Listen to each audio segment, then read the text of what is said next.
යුද දාර්ශනය ගත්තහම රාමසර රාවණාසර කියලා අපේ තිබුණ මේ ලේස කිරණ පවා අපිට යවන්න පුළුවන් විදිහට හොඳ යුද ජයග්‍රහණ කරන්න පුළුවන් විදිහට ඉතා ඉහළ තාක්ෂණයක් තිබුණ අපේ පමණයි. ලෝකයේ පළවෙනි ගුවන් යානය හැදුවෙත් අපි.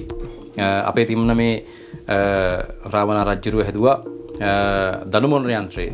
ඉතින් මේකේ ලෝකයේ කිසිම වෙලාවක වාෂ්ප නොවන කිසිම වෙලාවක දහනය නොවන ඉන්ධනයක් භාවිතා කරෙත් ඒක රසදිය කියන එක. ඉතින් මේ වගේ විශාල තාක්ෂණයක් තිබුණා අපිට. අනික තමයි රත්තරන් කියන එක අපි හැදුවා. අදටත් දම රත්තරන් පිළිම රාශියක් මේ රට තුළ හම්බ වෙනවා. අදටත් රත්තරන් හදන්න පුළුවන් වට්ටෝරු අපි රටේ තියෙනවා. කවුද මේවා හදන්නේ? කවුද මේවා ගැන කතා කරන්නේ? ඉතින් ඒ වගේ ලෝහ තනපු විදිහ තිබ්බා මේ හුලං ආධාරය කරගෙන. අනික තමයි අපේ කියලා වාරි තාක්ෂණයක් තිබුණා. අපේ කියලා කෘෂි තාක්ෂණයක් තිබුණා. අපේ කියලා තාරකා ශාස්ත්‍රයක් තිබුණා. අපේ කියලා ගණිත ක්‍රමයක් තිබුණා. නහුතෙට කියලා තියෙනවා මේ වගේ ගණිත ක්‍රමයේ වැළුවාම සුද්ධටවත් ගණන් කරගන්න බෑ අපේ තියෙන ගණිත ක්‍රමය. ඉතින් මේ වගේ ශාස්ත්‍රයන්, ඒ කියන්නේ සිව්සට කලා, මේ 64 කලාවක් මේ රටේ තිබිච්ච තැන. ඉතින් මේ හරි විදිහට මේ එක කලාවක් හරි දන්නවනම් මිනිස්සේ ඒ මිනිස්සට හොඳට වැඩ පෙන්නන්න පුළුවන්.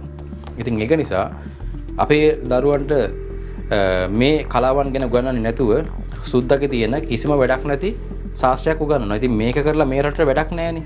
මේ රටට ගැළපෙන අධ්‍යාපනයක් තමයි මේ දරුවන්ට දෙන්න ඕනේ. ඉතින් ඒකෙන් තමයි මේ රට දියුණු කරන්න පුළුවන්. ඉතින් ඊශ්‍රායල, ඉරානය ඇතුළු මොන යුරෝපා රටවල් වුණත් මොන යුද තාක්ෂණේ භාවිතා කරා, න්‍යෂ්ටික බලය භාවිතා කරත් ඊට එහා තියෙන තාක්ෂණයක් අපි ගාව තියෙනවා.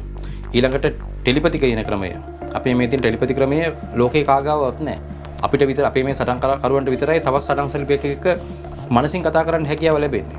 ඊට අමතරව මේ ශරීරයේ තියෙන කුණ්ඩලිනී ශක්තිය අවදි කරගෙන ඕනම මේ පොල් ගහක් වුණත් ගලවලා විසික් කරන්න පුළුවන් මට්ටම, ඕනම දෙයක් ගින්දරක් ඇති කරන්න පුළුවන් මට්ටමක් තිබුණේ අපිට විතරයි.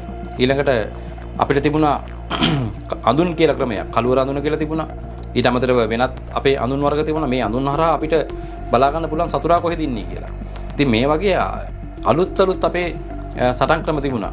ඊට අමතරව මීමැස්සෝ සම්බන්ධ කරන සටන් ක්‍රම, ඊට අමතරව බඹුරු සම්බන්ධ කරන සටන් ක්‍රම, මේ වගේ ගොඩාක් දේවල් අපේ රටේ මේ සත්‍ය සම්බන්ධ කරන සටන් ක්‍රම මේ රටේ තිබුණා. ඉතින් ඇත්තටම මේ දැනුම අද වෙද්දි නැති වෙලා ගිහලා තියෙන කියන්නේ මිනිස්සු කතා කරන්නේ නැහැ. මේවා මුඛ පරම්පරාගතව ඉන්නෙත් නැහැ. අද වෙද්දි කාටද පුළුවන් සාමාන්‍ය මේ ශ්ලෝක ටිකක් හරි මතකේ තියාගන්න. අද වෙද්දි සකස් කඩක් කියන පොතක් හොයාගන්න නැහැ. මම දැන් මගේ දරුවන්ට අවශ්‍ය වෙලා මාගාව ඉගෙන ගන්න දරුවන්ට අවශ්‍ය වෙලා මම ගොඩක් මේ තියෙන බුක් ෂොප් වලට ගිහලා බැලුවා මේ සකස් කරගෙන පොත තියෙනවද කියලා. කොළඹ තියෙන කිසිම බුක් ෂොප් එකක මේ සකස් කරගෙන පොත නැහැ. සුභාසිතය කියන එක නැහැ. ලෝවැඩ සංග්‍රහව කියන එක නැහැ.